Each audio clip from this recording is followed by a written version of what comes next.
Alors, shalom à tous. On se retrouve pour une deuxième vidéo, un petit clip qui va nous parler de quelque chose d'absolument étonnant, c'est le temps. Le temps et l'éternité. Et vous allez voir qu'il y a un lien étroit entre le temps, notre temps. Nous vivons dans le temps actuel. On se lève le matin, on va dormir le soir, on naît, on meurt et on va vivre vraiment avec une connexion avec l'éternité. Et vous allez voir tout à fait des choses tout à fait étonnantes.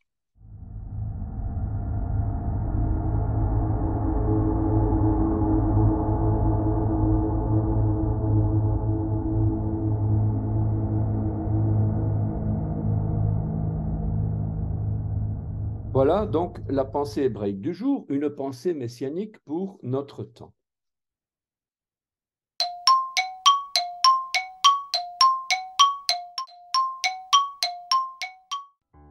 On va commencer avec un verset qui va nous parler du temps et de l'éternité. Ésaïe 43, versets 18 et 19. Ne pensez plus aux événements passés et ne considérez plus ce qui est ancien. Voici, je vais faire une chose nouvelle sur le point d'arriver. Ne la connaîtrez-vous pas? Je mettrai un chemin dans le désert et des fleuves dans la solitude.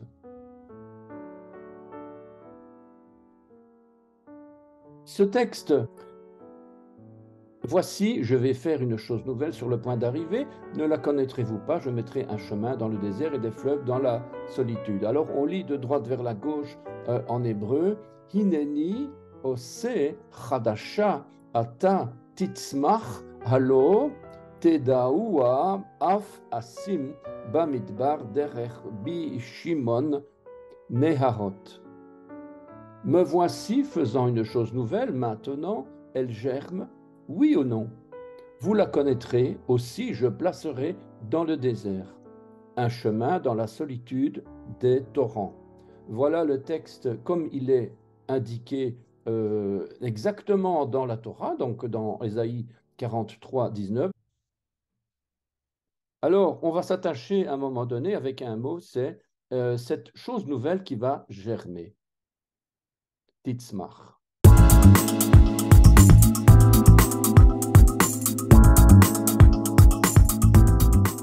Le temps de la germination.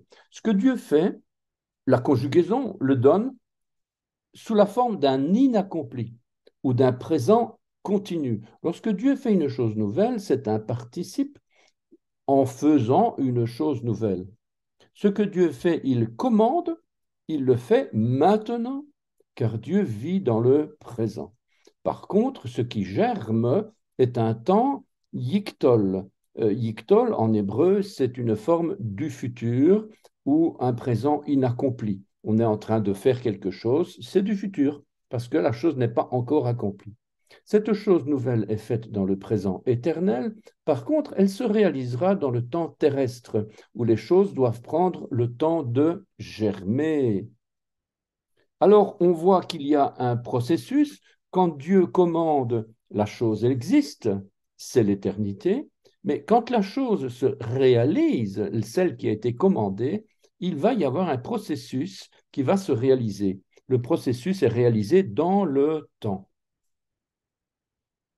Le temps, alors j'invente ici un mot, c'est un temps dans un espace à 9 dimensions. Le temps dans un espace à 9D. 9D, c'est 9 dimensions, c'est un mot qui, bien sûr, a été inventé pour l'occasion. Et quand l'Éternel nous a créés, il a fait de nous des êtres limités en 3 dimensions. On va dire qu'en taille, nous avons une hauteur, une longueur, une largeur, donc nous sommes en 3 dimensions. Nous sommes limités en temps aussi, il y a aussi 3 dimensions temporelles. C'est un commencement, une vie et une fin, donc un passé, un présent, un futur. Et c'est d'ailleurs la conjugaison hébraïque qui va nous le donner, le passé, le présent, le futur, avec un commencement, la naissance, une vie, le présent, et une fin, la mort. Et nous sommes limités aussi dans notre être par 3 états, le corps, l'âme et l'esprit. Dieu nous a placés sur terre selon un cycle temporel aussi, les siècles, les années, les saisons, les mois, les semaines, les jours, les minutes et les secondes, etc. Bien entendu, on ne va pas détailler davantage. Alors, le temps est. Le temps, notre temps terrestre, se dit en hébreu est. Il s'écrit avec une lettre ayin et une lettre tav. Et ayin tav. La lettre ayin, la première lettre signifie regard, les yeux, le regard, et la deuxième lettre tav signifie la signature. Donc, avec le mot temps, le mot est, nous avons le regard vers la signature de Dieu.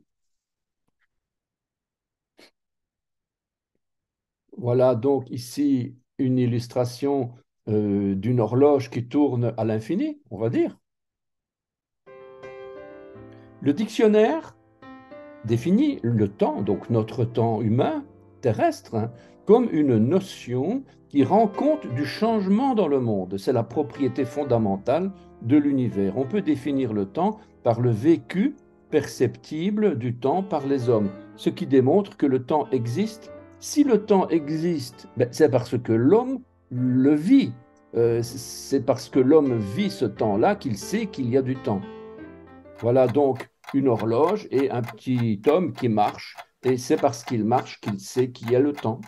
Il sait qu'il va partir d'un point A et il va arriver à un point B en un certain temps. Et voilà, donc il sait que le temps existe parce qu'il marche, parce qu'il vit, parce qu'il mange, il dort, il se réveille.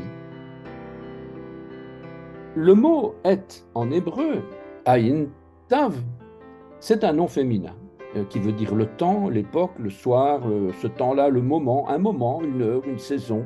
On emploie souvent la saison avec le mot est. On dit aussi maintenant, l'heure, etc. Donc c'est le temps humain.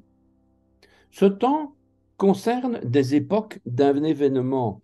Le temps usuel, la destinée aussi, l'occurrence, autant de fois que le moment. Ce mot est vient d'une racine hébraïque qui est la racine ad, dont le numéro strong est 5703 et qui est l'éternité. Alors, un petit clin d'œil de Dieu ici, alors que j'étais occupé à faire cette petite étude, ce petit clip vidéo, il y avait un extrait de la Bonne Semence du 6 janvier, donc on n'est pas si loin que ça, et qui nous donnait ce texte. Jésus dit, celui qui vient à moi, je ne le mettrai pas dehors, car je suis descendu du ciel pour faire non pas ma volonté, mais la volonté de celui qui m'a envoyé. Jean 6, 37, 38. Le texte continue donc dans cette bonne semence, dans ce petit extrait. En lisant la Bible, j'ai découvert qui est Dieu, ce qu'il a fait et ce qu'il a dit aux hommes. J'ai compris qu'il vit un éternel présent, qu'il ne change pas, qu'il connaît tout, voit tout, enregistre tout.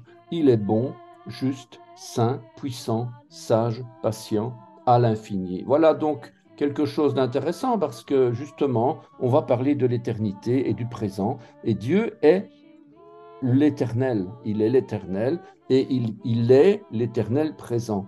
Il ne change pas. La racine du temps. Alors, il faut savoir qu'en hébreu, comme dans toutes les autres langues, le français, l'anglais, etc., tous les mots ont une racine. Même le temps a une racine.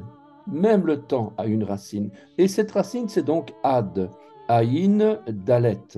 Un nom masculin, cette fois-ci, qui veut dire toujours, de tout temps, perpétuité, à jamais, sans cesse, éternité, éternel, éternellement. Continuant dans le futur. On va retrouver là-dedans des expressions de tout temps, à jamais, d'une existence continue, éternité du point de vue de l'existence de Dieu, etc. Et ce mot n'est pas encore la racine, la première racine, puisque ce mot va venir d'une autre racine, 5710. Et pour illustrer le temps, on va voir ici un arbre. Un arbre qui est là, un bel arbre avec une belle pelouse, et on va se poser certaines questions. Le temps change, les saisons changent, l'arbre il va changer. L'arbre va d'ailleurs produire des fruits. Il va donner des fruits. Tout ce qui change, c'est ce qu'on voit. Tout ce qui change, c'est ce qu'on voit. Tout ce qui ne change pas, c'est ce qu'on ne voit pas. Ce sont deux expressions, mais je vous demande de bien faire attention à ces expressions parce qu'elles vont révéler quelque chose de tout à fait curieux avec le temps et l'éternité. Donc tout ce qui change, c'est ce qu'on voit. Tout ce qui ne change pas, c'est ce qu'on ne voit pas. Alors en hébreu, les mots, comme je vous ai dit, les mots ont des racines. Eh bien, en hébreu, les mots sont comme la partie visible de l'arbre.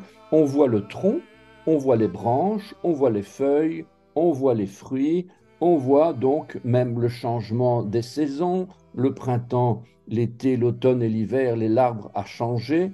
Il y a beaucoup de choses qui changent parce qu'on le voit. Alors, une question, mais et si on regardait en dessous, si on regardait à l'intérieur, qu'est-ce qu'on verrait? Alors on verrait ceci, on verrait donc l'arbre toujours, il est là, avec les racines qui sont beaucoup plus imposantes que l'arbre lui-même. Et en hébreu, les mots sont la partie, les mots en hébreu, ou en français ou en anglais d'ailleurs, hein, les mots sont la partie visible de l'arbre.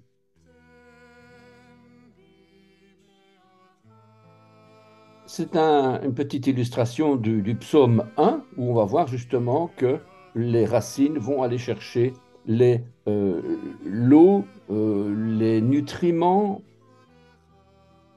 Et donc tout ce qu'on voit de l'arbre provient des racines. Si l'arbre vit, c'est parce que les racines ont été chercher l'eau et les nutriments dans la terre.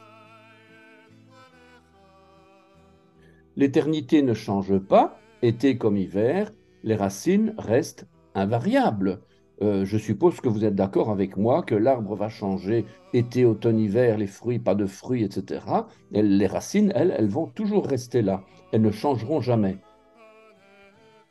En hébreu, eh bien, les racines, c'est la même chose. C'est la partie invisible de l'arbre. Les racines sont la partie invisible du mot, des mots que l'on va analyser.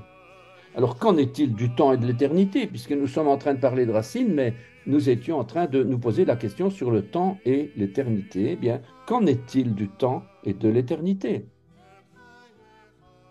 Alors, le mot est, donc le temps, je dis, voilà, c'est le mot qu'on voit, c'est être, c'est le temps. On voit le temps, on voit l'époque, on voit le soir, on voit les saisons, on voit que c'est, ben là, c'est en hiver, là maintenant, puis dans quelques mois, ce sera le printemps, l'arbre va changer. Voilà, on voit ces choses-là. Eh bien, c'est le temps.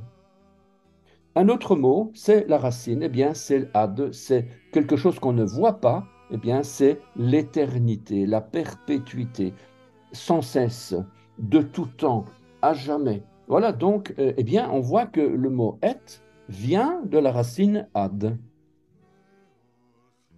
Le psaume 1 nous dit que l'homme, c'est aussi comme un arbre.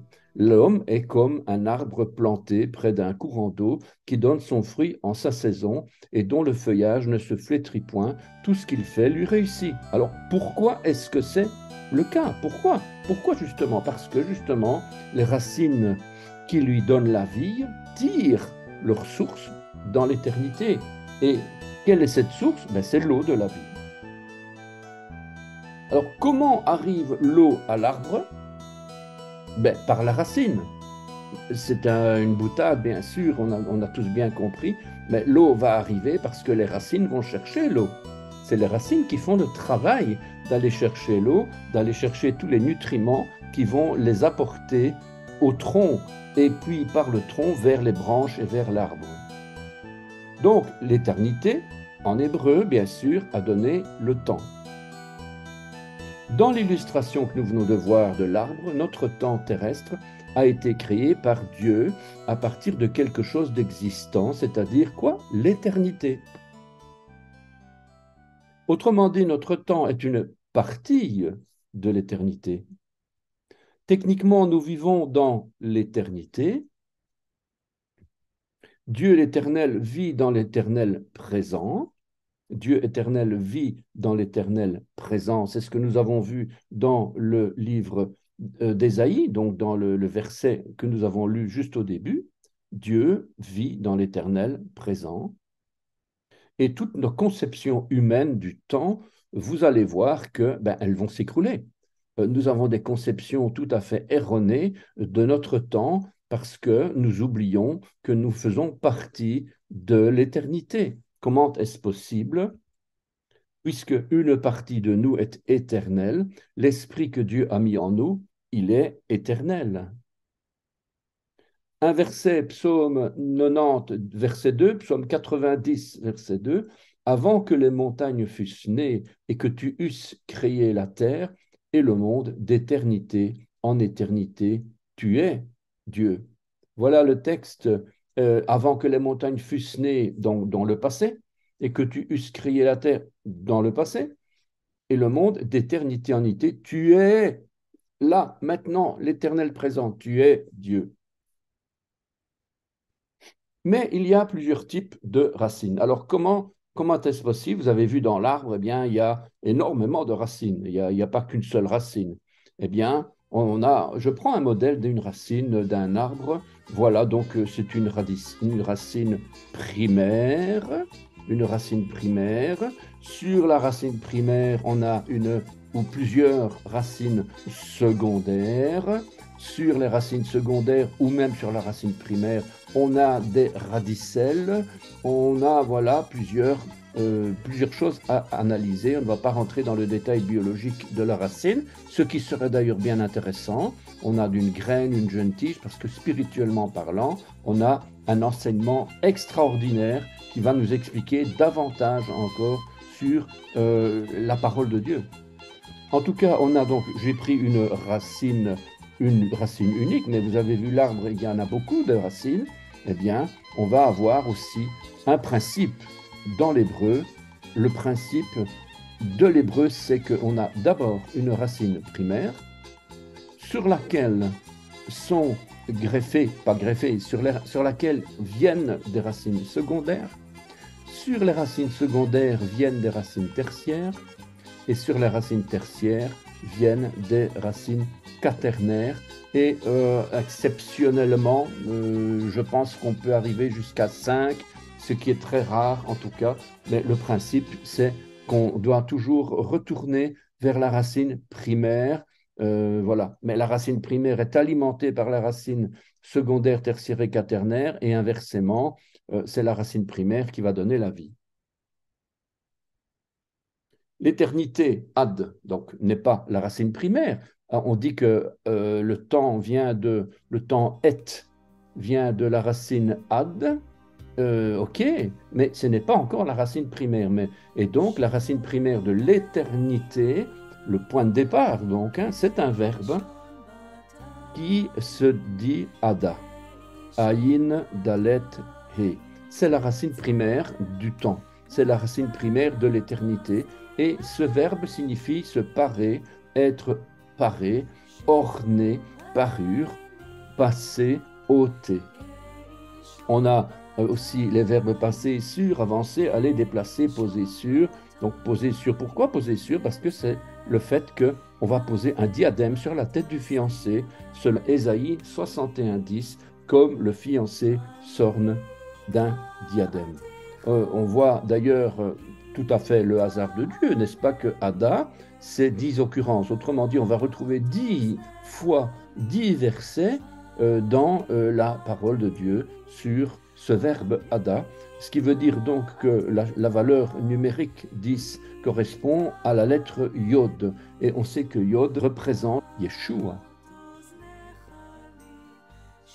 Alors, comme le fiancé s'orne d'un diadème, on ne va pas, bien sûr, extrapoler plus loin que ce que Dieu nous le permet, mais en attendant, moi, ce que je vois, c'est que si le fiancé s'orne d'un diadème, c'est-à-dire de ce verbe se parer, ce verbe qui va donner l'éternité, qui va donner le temps, eh bien, le fiancé qui est qui? C'est Yeshua. Le fiancé, c'est Yeshua. Il met sur sa tête un diadème Et c'est ce diadème qui va créer, selon moi en tout cas, parce que c'est ce qu'on retrouve dans ce verset, c'est la couronne que portera le fiancé, c'est ce qui provoque, c'est ce qui crée l'éternité elle-même. Et ce mot ad, donc l'éternité, ad, va donner un autre mot, ed, le témoignage. C'est très curieux, comme par hasard, de nouveau, on va retrouver le témoignage ed 5707, un nom masculin, le témoignage, témoigner, l'évidence des choses, et ce témoignage est lié à l'éternité. Alors pourquoi notre Seigneur nous envoie-t-il deux par deux pour annoncer la bonne nouvelle comme des témoins? Ben parce que justement, c'est l'évidence de notre appartenance en tant qu'enfant de Dieu, né de nouveau lié à l'éternité. Si on témoigne, c'est pour affirmer quelque chose qu'on a vraiment vécu. On ne va pas témoigner du film qu'on a vu hier soir ou du livre qu'on a lu. Non, on va témoigner de quelque chose qui est véritablement vécu, une déclaration. Et le mot aide, témoignage, en fait, c'est une contraction d'un mot qui veut dire oud, une racine primaire, déclaration formelle, défense expresse, avertir, prendre à témoin, conjurer, avertir. Lorsque Dieu nous envoie comme témoins dans Marc 16, aller par tout le monde et prêcher la bonne nouvelle à toute la création. Celui qui croira et qui sera baptisé sera sauvé, et celui qui ne croira pas sera condamné. Voici les miracles qui accompagneront ceux qui auront cru. En mon nom, ils chasseront les démons, ils parleront de nouvelles langues, ils saisiront des serpents, et s'ils boivent quelques breuvages mortels, il ne leur fera point de mal, ils imposeront les mains aux malades, et les malades seront guéris. Un autre passage, mais vous recevrez une puissance, le Saint-Esprit survenant sur vous, et vous serez mes témoins à Jérusalem, dans toute la Judée et dans la Samarie, jusqu'aux extrémités de la terre. Voilà donc cette question qu'on peut se poser. Mais alors, oui, mais on ne sait toujours pas où le temps il va commencer, ou à quel moment donné on a un passage entre l'éternité et le temps. Eh bien, c'est une question que l'Hébreu répond. L'Hébreu répond à cette question. Donc la question, où commence notre temps? Où commence le temps terrestre? Ben, dans le ventre de la femme. Dans le ventre de la femme. Le mot aide, regardez bien.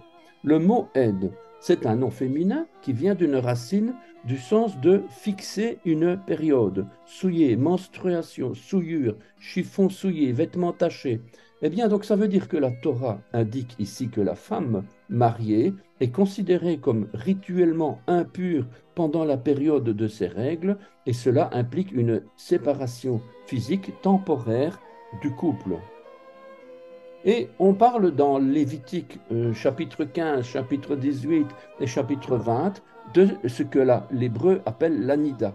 L'anida, N-I-D-2-D-A-H, donc nida, c'est le principal commandement d'un ensemble de lois mosaïques appelées la Taharat Hamishpacha, c'est-à-dire des lois de pureté familiale. Et les couples qui observent ce commandement s'abstiennent de relations physiques et à plus forte raison relations sexuelles pendant la période des règles, et ceci pendant 7 jours, rajouté à une période de 4 à 5 jours minimum correspondant à la dernière trace de sang. Donc les couples doivent aussi dormir séparément pendant cette période. Ils s'abstiennent également de se toucher de façon trop affective, et à l'issue de cette période, la femme doit se rendre au mikvé, le bain rituel, pour reprendre le rythme de vie conjugal.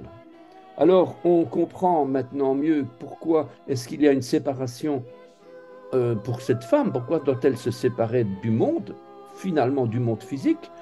Eh bien, parce que il y a la séparation entre le temps et l'éternité. Une séparation entre le temps et l'éternité. Si la femme est dite nida, c'est-à-dire rituellement impure, c'est parce que l'éternité est rentrée dans son corps. Une séparation est alors indispensable, car c'est le moment où l'éternité va germer. C'est le verbe qu'on va retrouver au début de notre petit clip vidéo avec le verset de Ésaïe. Pour produire le temps physique, terrestre, pour produire le corps, l'âme, l'esprit, pour produire l'espace, la pensée, la mémoire, finalement, en un mot, pour produire la vie, eh bien, l'éternité va germer la vie. Nous sommes donc le produit de l'éternité, nous provenons de là. Lorsque Dieu a créé l'homme, au début de la création, il a créé l'homme Ish et la femme Isha. Il les a créés à l'image de Dieu. C'est une partie de l'éternité qui a été placée dans l'homme. L'homme est comme l'arbre, on l'a vu dans Psaume 1, il a ses racines dans l'éternité. Yeshua est l'homme modèle par excellence, car il est en même temps homme et en même temps Dieu, Elohim.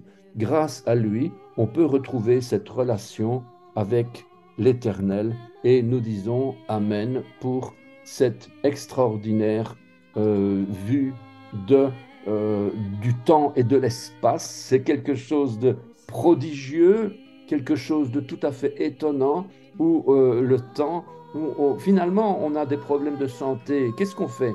On va s'adresser à Dieu, on va prier, on va se rendre compte qu'il est éternel et nous avons un accès au trône de la grâce afin d'obtenir miséricorde. Et c'est au travers du temps humain qui nous donne accès à l'éternité que nous pouvons avoir réponse à nos maladies, réponse à nos problèmes.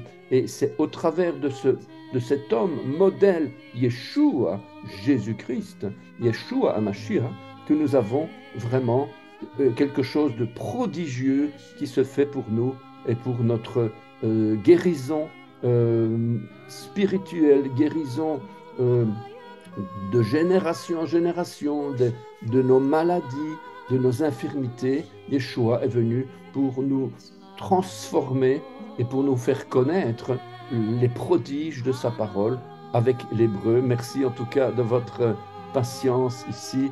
C'est quelque chose de tout à fait étonnant. Je voulais partager ces choses-là parce que le temps que nous avons le matin, le soir, etc., tout ça vient de l'éternité. Nous sommes dans l'éternité et j'avais déjà fait un petit dessin, je ne sais plus, c'est dans une paracha, où on voyait que notre temps, c'est comme un petit millimètre sur une barre qui fait 30 mètres de long. La barre de 30 mètres de long, ça fait l'éternité, c'est l'éternité. C'est une illustration, bien sûr. Et nous, notre temps, il fait partie de cette longue barre, et c'est un petit temps de 1 millimètre, une petite distance. C'est pour montrer qu'on fait partie de l'éternité, on est dans l'éternité, voilà, on est dedans, on est dedans. Et quand on a besoin de quelque chose, on interroge Dieu et Dieu peut transformer notre vie. D'ailleurs, je vous rappelle quand même que lorsque nous avons vécu des choses difficiles dans notre passé, il y a quelqu'un qui a la réponse à cette solution, à ce problème. Il peut retourner dans notre passé et il peut revenir et nous guérir. Et nous sommes guéris instantanément parce que nous vivons dans l'éternité. Nous sommes dans l'éternité. Voilà donc quelque chose que je voulais vous partager. Merci de votre patience. On se retrouve pour une nouvelle vidéo prochainement. Shalom, shalom.